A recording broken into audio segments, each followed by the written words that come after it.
have an exciting episode ahead because Mitko Ivanov is here from pampum.com. That's PAMPUM.com. Mitko is a fractional podcast placements advisor. He is the founder and CEO of Pam Pum and host of the Pam Pum Experience. His clients praise him for his ability to match with great minds, so they explore potential synergies.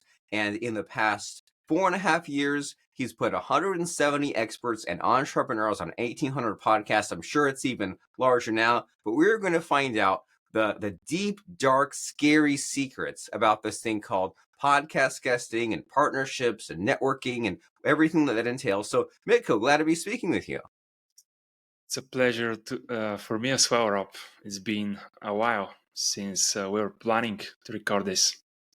Yes, and I have seen your name probably every few months for the last few years. And, when you have a podcast, you kind of see the same people, right? You see the same like 10 or 20 podcast booking agencies saying, hey, we have this new guest. And I think people would be shocked and amazed to find out that they can get on so many podcasts just by asking, or even better, have someone like you and your team asking. And the very first interaction you and I had was in 2022. And you said, hey, there's this guy, Joe Valley, and his book is called Exitpreneur.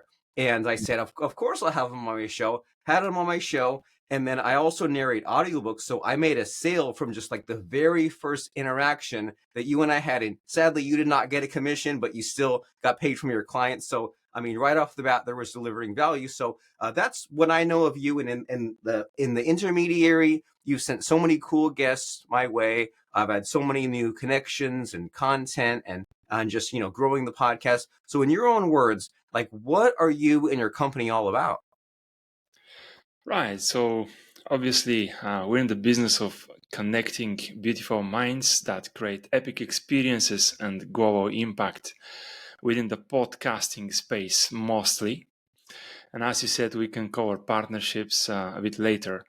But it's a service mostly for experts and entrepreneurs who already realized the power of sharing their story with in front of other people's audiences. And most of our clients over the past 5 years, they've used this service to build some trust, to rise their authority, to rise some brand awareness, and to get a chance to educate, inspire, entertain people.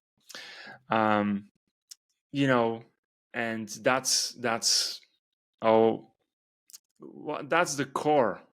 What's the primary service? That's the primary reason that clients started working with us. But the other option is obviously seeing the podcasting as a direct sales channel. So it's a bit more specific scenario, but we've still seen success. So depending on what the actual goal is, we'll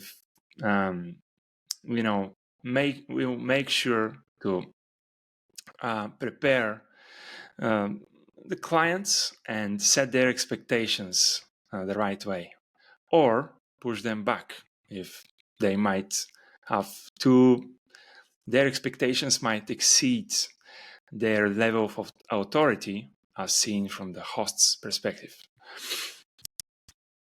Okay. And, this keyword you mentioned here, expectations, that's on my mind probably maybe once per week. This idea that if you get angry about something, it's because your expectations are too high, right? You wanted all these things and then reality did not deliver.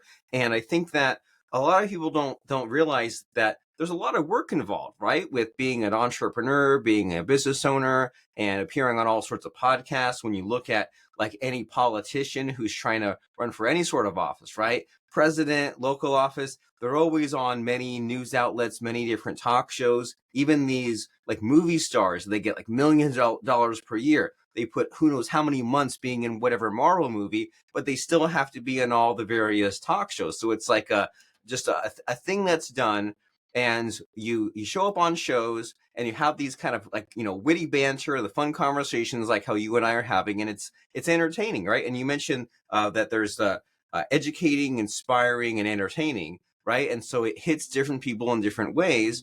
And it's just, it's a good thing to do, right? Publicity, PR, appearing on all the different audiences and different platforms. Because if you yourself just put something on a website, put something on your social, on your YouTube, you only reach your own audience, but then you appear to all sorts of other audiences. You can reach, 20, 50, 100 people's different kinds of platforms. And so, as far as me understanding, like what you and your company do, like you mentioned this thing called partnerships, and I also know that from my dealings with you, you book experts on podcasts. But just so we have an understanding, like what's the service? Like if someone came to you and say, "Hey, Mitko, I need help growing my business," how do you do that?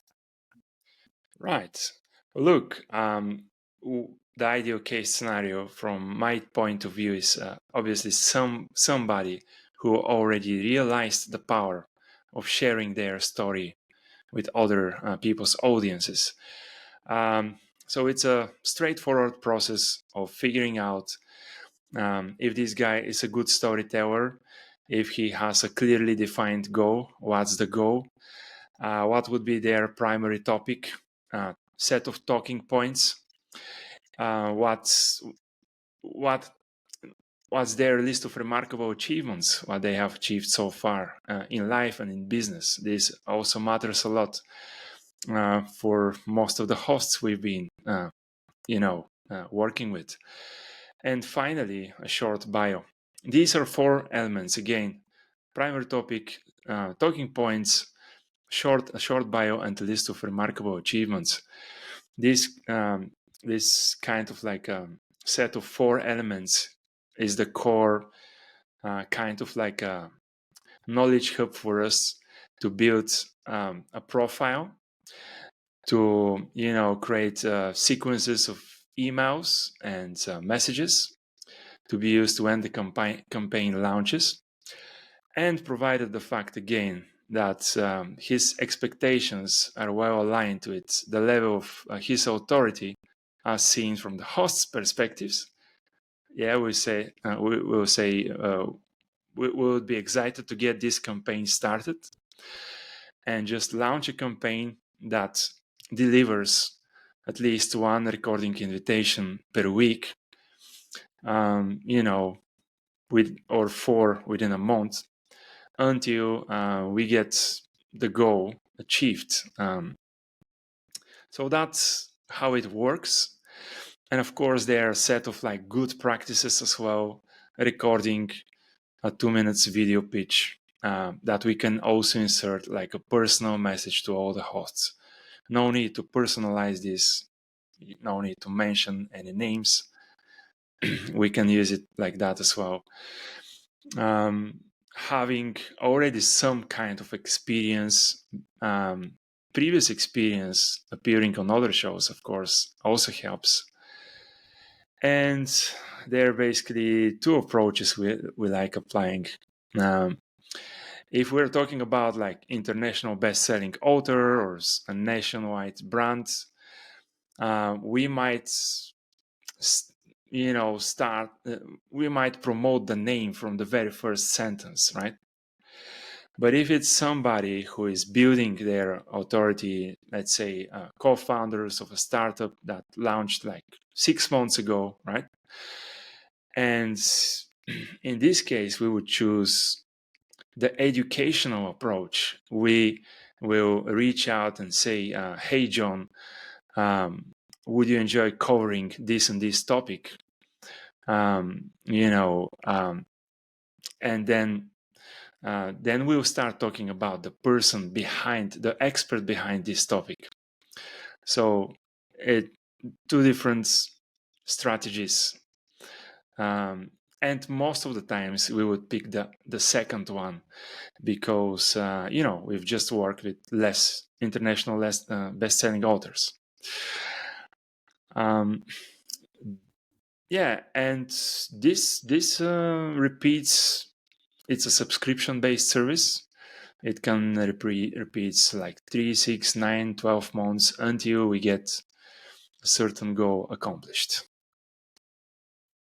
Very nice. And so I like your strategy here of you saying Mm. like you have kind of like there's like four different tiers or levels of the kind of the marketing to a podcast host, right? You say, well, here's on one extreme is here's like their bio, or here's some stories I might tell, or here's some accomplishments that I might share. And so and because like the thing is like there are so many podcasts out, there's like literally millions of podcasts out there, right? And they all need guests. But then I've noticed like in the past maybe 2 months or so, the AI generated emails have become really bad.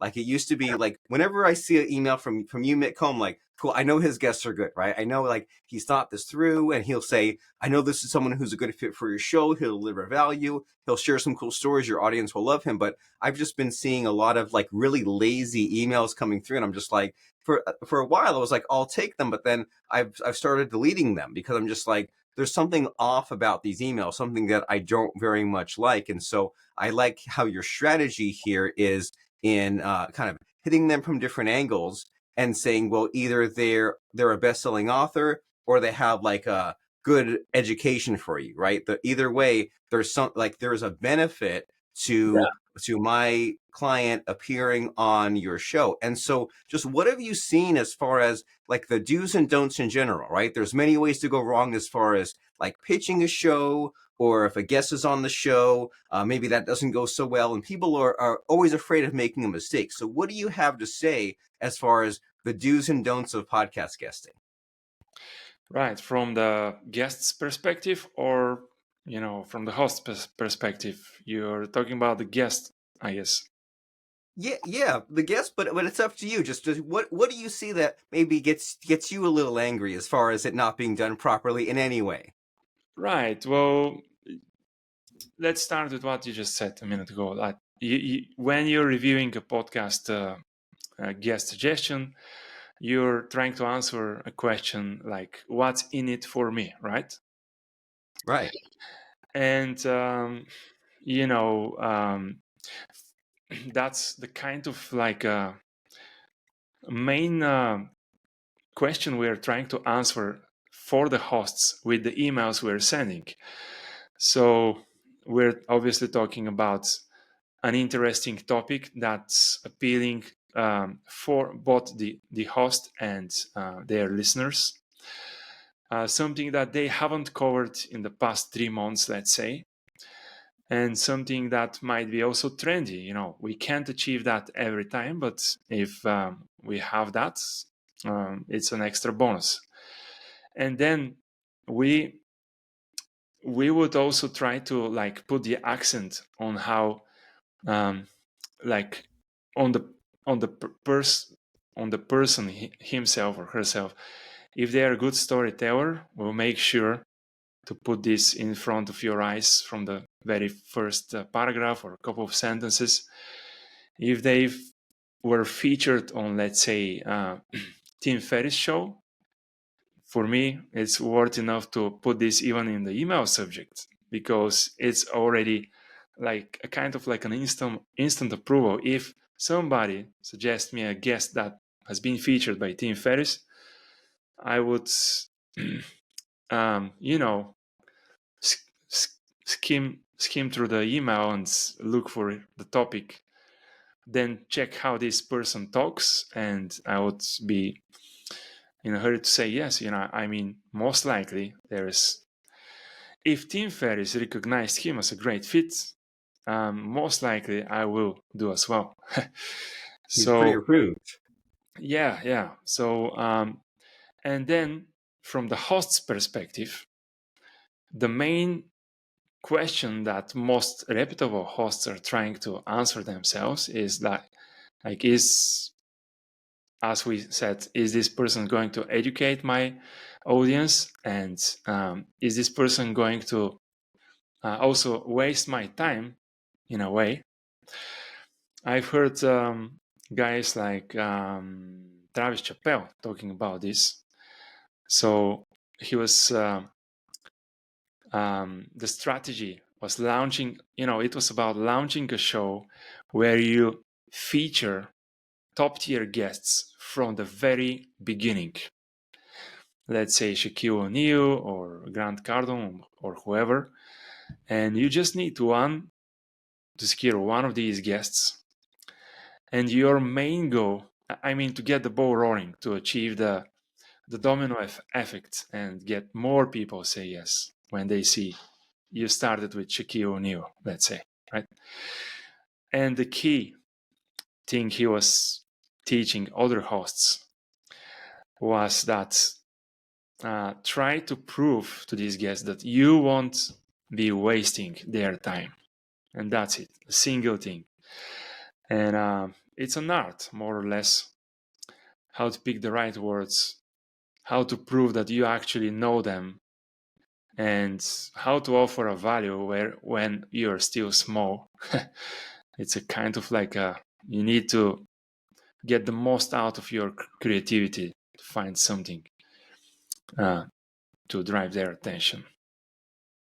It gives me flashbacks a little bit to high school when, say, you're not the most popular kid and you're like, okay, how do I get popular? I need to hang around other popular kids, maybe like the kids that like play in the football team or something, but it's like, okay, well, why would they want to spend time with me? So it's like a paradox, right? Because you're like, well, if I could get them to befriend me, that would be great, but then why would they want to? So it's like I think the answer is to somehow climb the ladder, right? And say like, well, let me see what opportunities present themselves to me, and if something does come along, I'll jump on it. And if someone came to me as a podcast host and said I was on the Tim Ferriss show, like I don't think I would care all that much about what the rest of their bio said. I mean, I guess if it was something really weird, it might disqualify them, but they're like 90% of the way there just from the fact of them being on the Tim Ferriss show, because then I get them on my show, and then when I then market myself or when I'm looking for better guests, I can say, hey, I've had guests from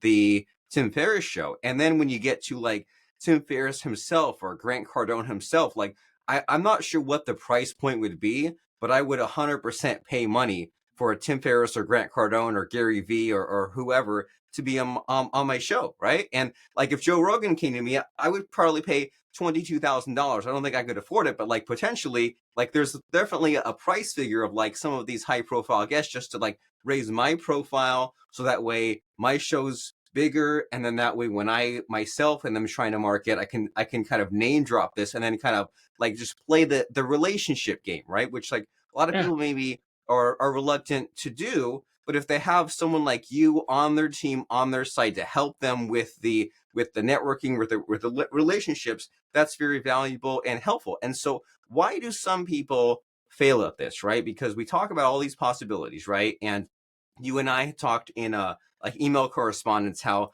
I think you're like episode like 1160 on my show, and I've probably only been like on like 40 or 50 shows, but it's always fun, right? I've never regretted ever being on a podcast. It's always different every time. We deliver value, we have the witty banter. So what do you think holds people back from doing this when you have clients that like hesitate or they have all the negativity? Why don't more people appear on podcasts? look, yeah, it must be something to do with perfectionism and the feeling that everything should be aligned. And obviously, currently, it's not the right time to do it. And I'm, as you know, really well at this point. I'm the best example for this. I mean, it's been a while, but and I'm not blaming people in any case for doing that, because yeah, I can easily put myself in the same shoes and see. But that's why probably the best clients we've worked with already went way beyond that. They're past these initial like barriers. They overcame everything.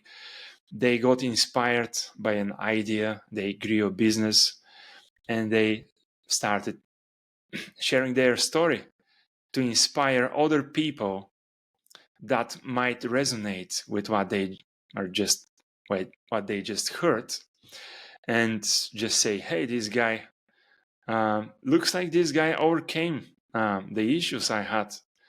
So at the end, it's not impossible to achieve what he achieved, right? It's this game of associations and being the expert when you're even not too far away in the path in the game. But that's why there are like a million coaches and they're clients for every one of them, because everyone's story is unique, but a handful of people could still associate with them and say, well, this is my guy. This is what I would outline as some barriers. If somebody comes to books a slot on my Calendly and say, I think I'm still not prepared, I wouldn't try to convince them that they're prepared, because at the end we carry some responsibility. Let's say if they're not a well-polished storyteller, right? Not a great storyteller, then if I suggest to you and he doesn't perform that well, then you might be a bit disappointed. And we're trying to manage our reputation with the hosts as well. Or let's say he's still figuring things out, not sure what the topic should be. So for this case, I started collaborating with podcast hosts who have courses on how to perform great as a podcast guest. And we forward a link to them so they can purchase an affordable course, or give them access to some resource like a 10 minutes webinar. We use different assets to help them. And then once they are ready, it might be 8 months later or even later, a year later, they might still come back. And it's there are plenty of choice nowadays, plenty of agencies. I just try to be as much as transparent as possible, so they get this kind of like educated decisions. Yeah, and it seems like you're all about getting towards the solution, right? Because as you said, there's all these podcast booking agencies, and I've talked to a lot of them, right? When they talk to me as you do, and eventually have them on my show, and sometimes they're very they're overwhelming, right? They're like, you need to know these 20 things, or they make the process seem like really difficult. But here you are saying like, hey, there are things to figure out, but I'm here for you. I'm here to get you to this solution. Yeah. And sometimes, it's just a smaller business. They would rather switch to a done with you or done. What was the service? Self-served option. Just pick a platform like Podmatch, sign up with a profile there, and start getting in touch with some hosts on their own. And this is not a bad thing. Maybe they need that practice to get on 40, 50 shows, figure some things out, pivot a bit if needed. And they could come back later or figure out a way to, as you said, climb the ladder further, get to bigger shows. I also wouldn't say that getting on a bigger show should be the ultimate goal. The ultimate goal should be, in my opinion, related to picking up the right way to serve people with the business, figuring out how to, to be competitive with the actual value you deliver, and figuring out a way to clearly educate people in your space. And then, whatever it happens, you're filling in your clients' the pipeline with plenty of interested people that came from referrals from some podcasts. I don't think that podcast guesting should be the only and primary channel. This can be one of the main channels, but it should be combined with other forms of marketing, so people get this omni-channel kind of like a presence to build their personal brands and their e-commerce brands and so on. Very nice, very cool. That the omni-channel presence, and it seems to me that that ties back into this idea of not squandering the opportunities that present themselves to you, right? What podcasts can you appear on? Who can you connect with? What kind of platforms can you promote? And I find it fascinating, this idea of, well, here's where you're at and here's your goal, and there's some kind of like winding path to get between where you are at and your goal. And there's probably like three big objections. There might be more objections, but there's like three problems to be solved. And so you said in your responses here that the things to be solved are: number one, perfection; number two, timing; and number three, skill. Right? That perfection, well, that's definitely like an emotional problem to get over, right? And we've all had those conversations where we talk to someone and then 2 weeks later we're like, oh man, I'm thinking back to like when I was talking with Mitko, I should have said this, I could have made that joke. But you have to let go of that, right? And you don't know for sure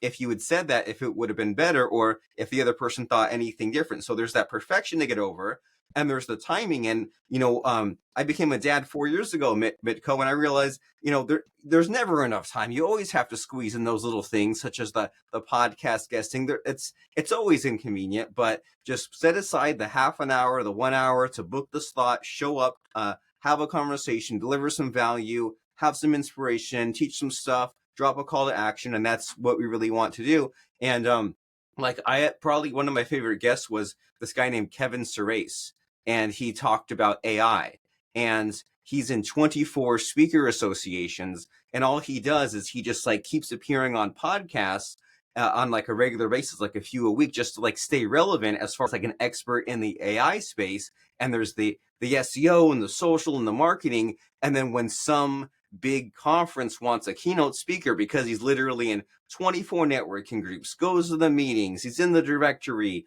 you Yeah.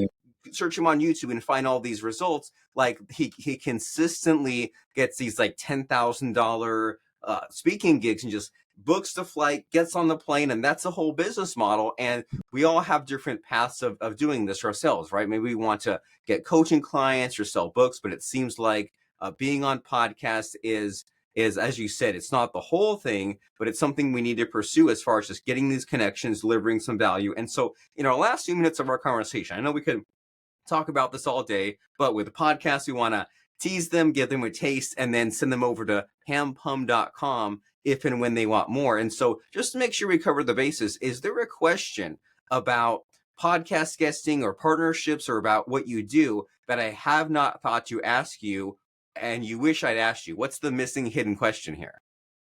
Right. So maybe what's beyond podcast guesting?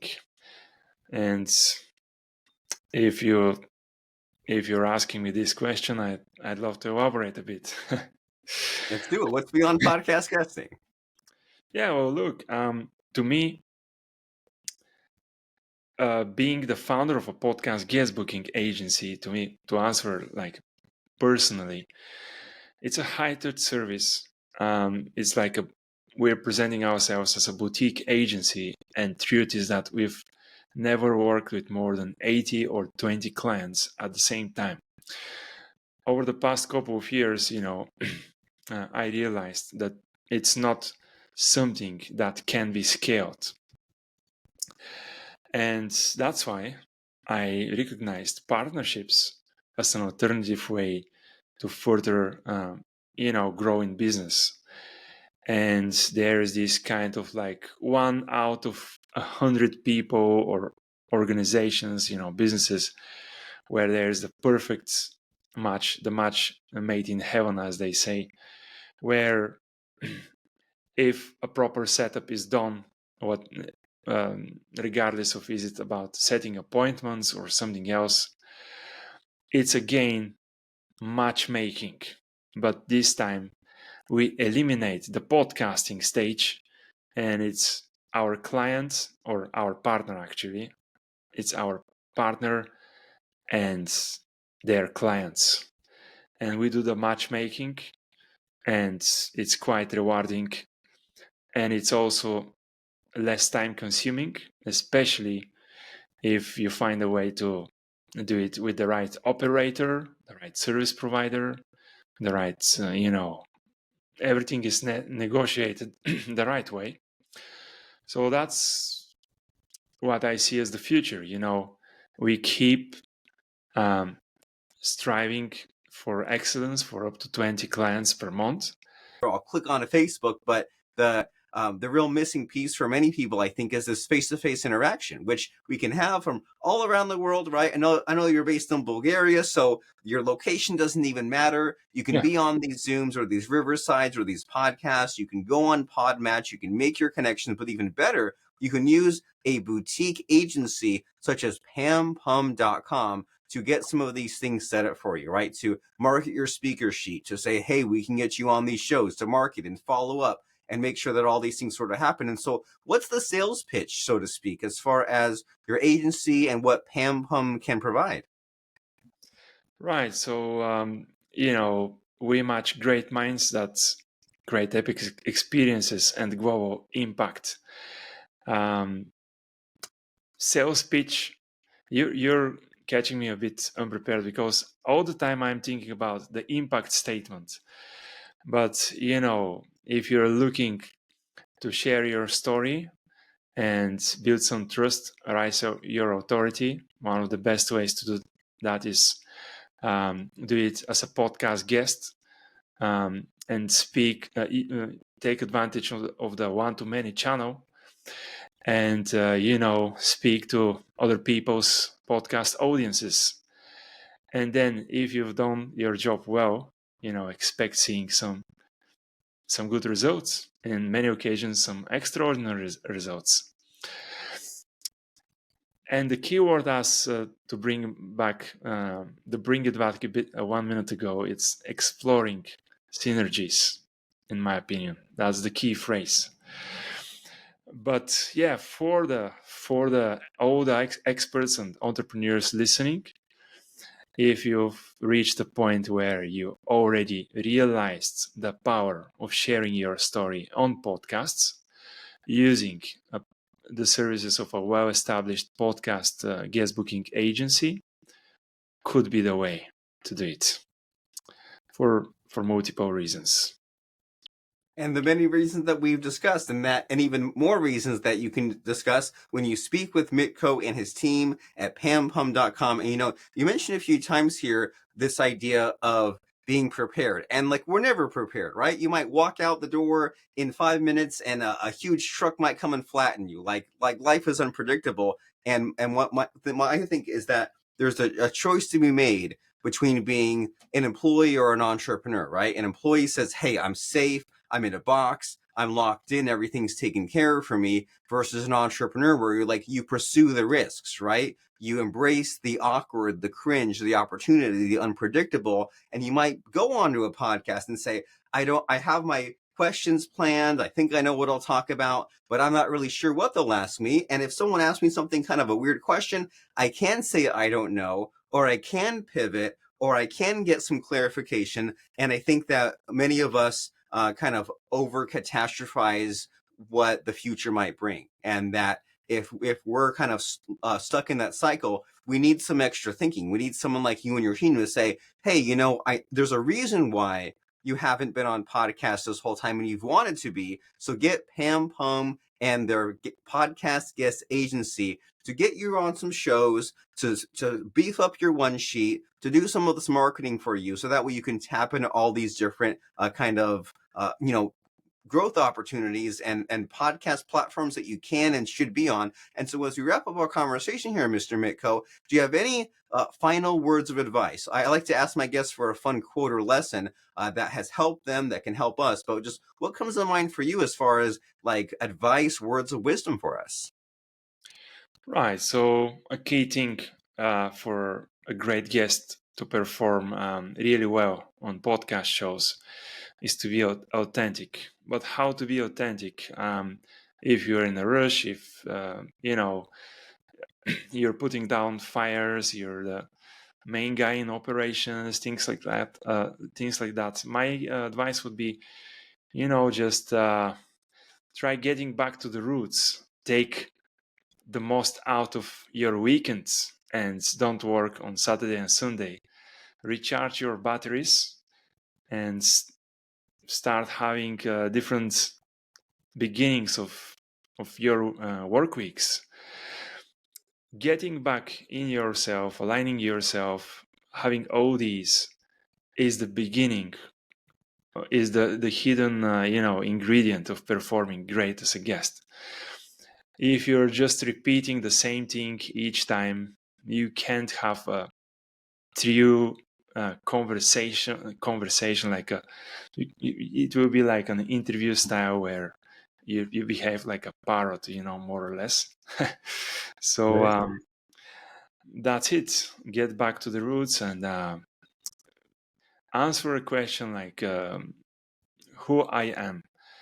I know it's a bit more mystical, but that's, in my opinion, this is the key. And nobody says that there is like a one word answer that solves it all, right? Just keep exploring and you get the answers yourself. Very cool. Very inspiring and helpful. Get back to the roots, be authentic, recharge your batteries, and you're giving me all these flashbacks to different types of podcast guests I've had because uh, I love when guests are real and raw and authentic. And if I had to choose between somebody giving me a big list of all these bullet points versus just one insight or aha, I would choose the insight or aha, right? If I had to choose between a guest kind of opening up to me and saying, "Hey, here's something that really happened to me, and I like really struggle with this. This is really emotional." Versus if a guest had some really polished points, but they were kind of like distracted looking at their phone, I'd choose the authentic person sharing the emotional connection with me every dang time. And so, and it is kind of counterintuitive, and we always talk ourselves out of doing these things until we go on podcasts and kind of see what works best for us. And so, how can someone take the next step here if they say, okay, a lot of what Mitko said made so much sense, and I want Pam Pum and his agency to help me get on podcasts. Where should they go? What should they do? Right. So the easiest way would be go to pampum.com, scroll down to the bottom where you'll find my Calendly, and just book a slot for like a 15 to 30 minutes one-on-one conversation. And yeah, we will just explore some synergies, figure out if we're on the same page. And if we are, I'll let you know. I'll let you know that we can work together. I'd love to help you. And if not, I'll give you my honest input and still give you my best advice on what might be your next step. Very, very cool and very exciting. Pampum.com, Pampum.com. Go there, click the calendar button, and schedule a time with Mitko. You have everything to gain and nothing to lose. Have this conversation, and Mitko has this very healthy mindset of like kind of sorting people out, right? Like you come this way and you say, "Hey, Mitko, can you help me?" And if the answer is no, well, he'll send you on your way and say, "Hey, here's what I think you should do. Maybe you need to do some work to get prepared for me, or maybe you can go over here." But if you're a right fit, then he's kind of playing this numbers game that we all should be playing of having the conversation, pre-qualifying people, saying, here's where you're at, here's what I can provide. Does this make sense? If yes, let's move forward. And the place to take that next step is pampum.com, pampum.com. Mr. Mitko Ivanov, after all these years, we finally talked, we finally recorded it, we made it official. It's been quite a pleasure speaking with you, and thank you for showing up. Absolutely. Likewise, Rob. And let's keep the ball running. All right, super cool. So we did a double length episode, right? 40 minutes, but I just I couldn't stop myself, right? I had so much fun, Yeah. and the recording's done, and then this is coming out, I believe, around September 27th or so. Yeah. Appreciate you for updating me in advance. As you, really enjoyed this conversation, Rob. Keep rocking on with your show, and I love to feature you on my own show soon as well. Awesome.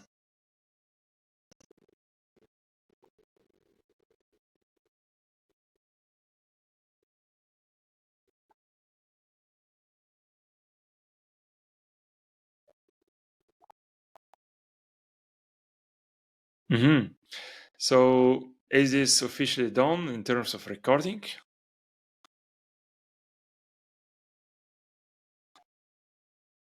All right. Yeah.